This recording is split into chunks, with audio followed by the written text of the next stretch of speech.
নানাভাবে আওয়ামী লীগের রাজনীতি প্রাসঙ্গিক হচ্ছে কিংবা প্রাসঙ্গিক করা হচ্ছে। মনের ভুলেই জুলাই আন্দোলনের সম্মুখ সারির নেতারাও আওয়ামী লীগের রাজনীতিকে প্রাসঙ্গিক করে ফেলছেন। বিএনপি সরকারকে সমালোচনা করতে গিয়ে আওয়ামী লীগকে ভালো সরকার হিসেবে আখ্যা দিয়ে নিজেরাই নিজেদের বিপদ যখন ডেকে আনছেন, তখন আওয়ামী লীগের সভানেত্রী শেখ হাসিনা দেশে ফেরার বক্তব্য দিচ্ছেন, সরকারকে একটা বিব্রতকর পরিস্থিতিতে ফেলতে চাইছেন, সরকার ট্রাভেল পাস তাকে দেবে না এরকম সিদ্ধান্ত সরকারের পক্ষ থেকে জানাচ্ছে গণমাধ্যম। এরকম একটা অবস্থায় প্রশ্ন উঠেছে যে আওয়ামী লীগ যখন ফিরছে তখন আওয়ামী লীগে ফিরে প্রথম কাজটা কি করবে, কোন উদ্দেশ্যে আওয়ামী লীগ ফিরছে? নির্বাচনে অংশগ্রহণ করতে, বিএনপি সরকারের সঙ্গে দ্বন্দ্বে লিপ্ত হতে, নাকি অন্য কোনো ইস্যু রয়েছে? গণমাধ্যম বলছে কালবেলা একটা দারুণ প্রতিবেদন তৈরি করেছে। সেই প্রতিবেদনে তারা দাবি করছে আওয়ামী লীগ ফেরার পরিকল্পনা করছে অন্য একটা বড় এজেন্ডা বাস্তবায়নের জন্য। কোন সেই এজেন্ডা, কি তাদের প্ল্যান, চলুন একটু জেনে দেখি এই ভিডিওতে। দর্শক, বলছিলাম আওয়ামী লীগ কেন ফিরছে, কিভাবে ফিরছে, ফিরে প্রথম কাজ কি করবে, এই আলোচনা তো রয়েছে। আওয়ামী লীগ ফিরছে এই ব্যাপারটাকে প্রাসঙ্গিক ব্যাপার হিসেবে অলরেডি প্রতিষ্ঠিত করে ফেলা হয়েছে, সেটা আওয়ামী লীগের পক্ষ থেকে, আওয়ামী লীগের বিরোধীদের পক্ষ থেকে নানা আলোচনায়। এবং সব থেকে বড় ব্যাপার হচ্ছে যে যাদের আওয়ামী লীগ ছাড়া কোনো রাজনৈতিক কাজ মানে এজেন্ডা নাই, আওয়ামী লীগের সমালোচনা করা, আওয়ামী লীগ নিয়ে কথা বলা ছাড়া যাদের কোনো রাজনীতি নেই, রাজনৈতিক কর্মসূচি নেই, রাজনৈতিক এজেন্ডা নেই, রাজনৈতিক সাবজেক্ট নেই, রাজনৈতিক ভবিষ্যৎ নেই, যারা শুধুমাত্র আওয়ামী বিরোধিতাই নিজেদের রাজনীতির একমাত্র এজেন্ডা হিসেবে বাস্তবায়ন করে ফেলেছে, তাদের জন্যও কিন্তু এটা একটা বড় ব্যাপার। এবং তারা তাদের ওই বক্তব্যগুলোতেই আওয়ামী লীগকে আরও বেশি প্রাসঙ্গিক করে ফেলেছে গত প্রায় 2 বছরে। 2024-এর 5 আগস্টে যে ভয়ঙ্কর ভরাডুবি আওয়ামী লীগের হলো, তারপরে 2 বছর যেতে না যেতেই আওয়ামী লীগ ফিরে আসছে, আওয়ামী লীগ এই বছরের মধ্যেই ফিরবে, এরকম বক্তব্য স্ট্রেট কাট দেয়া, এটা আওয়ামী লীগের রাজনীতির জন্য যে কত বড় পজিটিভ, এবং এই পজিটিভ ব্যাপারটা যে তৈরি করেছে আওয়ামী লীগের শত্রুপক্ষরাই, এটা একটু রাজনীতির ছাত্র হলে কিংবা রাজনীতি ব্যাপারে প্রজ্ঞাবান হলে আপনিও খুব সহজেই বুঝতে পারবেন। গণমাধ্যম কালবেলা যেটা বলছে যে আওয়ামী লীগ ফিরছে এনসিপি এবং জামাত, যারা তাদের আওয়ামী বিরোধী রাজনীতি আর বয়ান প্রতিনিয়ত দিয়ে দিয়ে আওয়ামী লীগকে সব থেকে বেশি প্রাসঙ্গিক করেছে, তাদেরকে ঠেকাতেই আওয়ামী লীগ ফেরার প্ল্যান করেছে, সেরকম বাস্তবতা তুলে এনেছে কালবেলা। তাদের শিরোনামটা দেখে নিন। তারা বলছে জামাত এনসিপি ঠেকাতে মাঠে ফেরার ছক আওয়ামী লীগের। ছক করছে তারা, উদ্দেশ্য জামাত এবং এনসিপি ঠেকানো, বিএনপির সঙ্গে দ্বন্দ্বে জড়ানো না। যদি কালবেলার এই তথ্য ঠিক হয়, সেখানে কয়েকটা পয়েন্ট তারা তুলে এনেছে, যার মধ্যে রয়েছে উপস্থিতি জানান দিতে বিভিন্ন স্থানে ঝটিকা মিছিল, 2 দলের মনোমালিন্যে মাঠের শূন্যতা কাজে লাগাতে চাইছে দলটি, কয়েকজন প্রভাবশালী নেত্রী ও কর্মী সম্প্রতি জামিনে মুক্তি পেয়েছেন, শেখ হাসিনা নিয়ে আওয়ামী লীগ ফিরতে চাইলেও বর্তমান প্রেক্ষাপটে তাকে অসম্ভব বলছেন পর্যবেক্ষকরা। তাদের মতে আওয়ামী লীগকে টিকে থাকতে হলে রিফাইন্ড আওয়ামী লীগ নিয়ে ভাবতে হবে।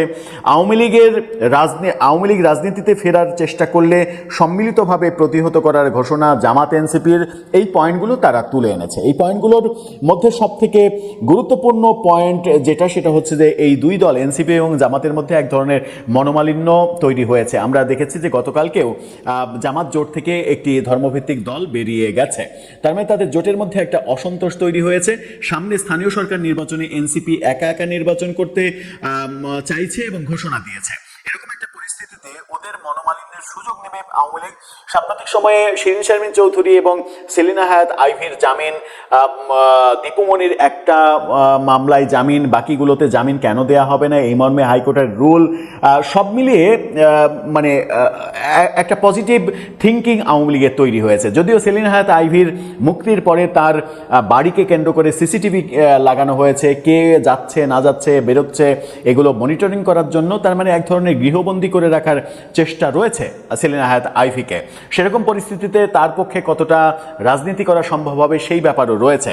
কিন্তু কালবেলার এই প্রতিবেদনটা বলছে যে আওয়ামী লীগ খুব দ্রুতই মাঠের রাজনীতিতে ফিরতে চায়। দলটির সঙ্গে সংশ্লিষ্ট সূত্রগুলো বলছে আওয়ামী লীগের মূল লক্ষ্য এখন সংসদের বিরোধী দল জামাত ইসলাম এবং জাতীয় নাগরিক পার্টিকে ঠেকানো। দলটির নীতি নির্ধারকরা মনে করছেন জামাত ও এনসিপির ক্রমবর্ধমান আধিপত্য এবং পরস্পরের রাজনীতির হটকারিতার কারণে সাধারণ মানুষের একটি বড় অংশ রাজনীতিতে বিকল্প খুঁজছে।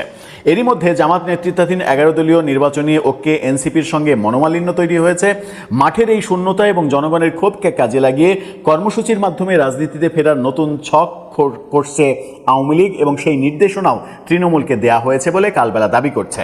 তবে আওয়ামী লীগ রাজপথে ফিরতে চাইলে বা তাদের পুনর্বাসনের যে কোনো চেষ্টাকে সম্মিলিতভাবে প্রতিহত করার ঘোষণাও আবার এনসিপি জামাতে দিয়েছে। সেটা তাদের পক্ষে কতটা সম্ভব সেই প্রশ্ন তো রয়েছে, কারণ আওয়ামী লীগকে ঠেকানোর ক্ষমতা তো এনসিপির নাই, জামাতের কিছুটা রয়েছে, কোনো কোনো জায়গায় প্রতিহত করার ক্ষমতা রয়েছে, কিন্তু মানে মোটা দাগে আওয়ামী লীগের সঙ্গে পেরে ওঠার বাস্তবতা জামাতের নেই। আওয়ামী লীগের সঙ্গে টক্কর দেওয়ার বাস্তবতা শুধুমাত্র বিএনপির রয়েছে। সুতরাং আওয়ামী লীগকে প্রতিহত করবে, আওয়ামী লীগ ফিরতে চাইলে প্রতিহত করবে এনসিপি, এটা হাস্যকর। জামাত এটা মোটামুটি বাস্তবতার মধ্যে পড়ে না, কিছুটা পারবে, কিন্তু এনসিপি তো এটা হাস্যকর, কারণ আওয়ামী লীগের সঙ্গে পেরে ওঠা এনসিপির হয়তো মানে ওই স্বপ্নে বড় রসগোল্লা খাওয়ার মতো ব্যাপার হবে। তবে বিএনপি যদি প্রতিহত করতে চায় তাহলে সেটা বড় ধরনের প্রতিহত করার ঘটনা ঘটবে, তখন ব্যাপারটা অনেক বেশি সাংঘর্ষিক হয়ে যাবে, শেয়ানে শেয়ানে লড়াইয়ের মতো হয়ে যাবে। সেই পরিস্থিতির দিকে বিএনপি তাদের দলকে নেবে কিনা সেটা বিএনপির রাজনৈতিক প্রজ্ঞার ব্যাপার। বিএনপি যদি মনে করে যে দেশকে অস্থিতিশীল করলে তাদের সরকারের জন্য লাভ, তাহলে করবে। আর যদি মনে করে যে না, সরকার পরিচালনার জন্য দেশে স্থিতিশীলতা প্রয়োজন, রাজনৈতিক স্থিতিশীলতা প্রয়োজন, সেই ক্ষেত্রে বিএনপি কোনো ধরনের কোনো কনফ্লিক্টে যাবে না। কারণ 5 বছরের যে সরকার, সেই সরকার মাত্র 3 মাস অতিক্রম করেছে। যে সরকারের বয়স এখনো 4 মাসই হয়নি, সেই সরকার এরকম বিপজ্জনক সিদ্ধান্তের দিকে যাবে বলে পাগলেরও ভাবনার মধ্যে আসার কথা নয়।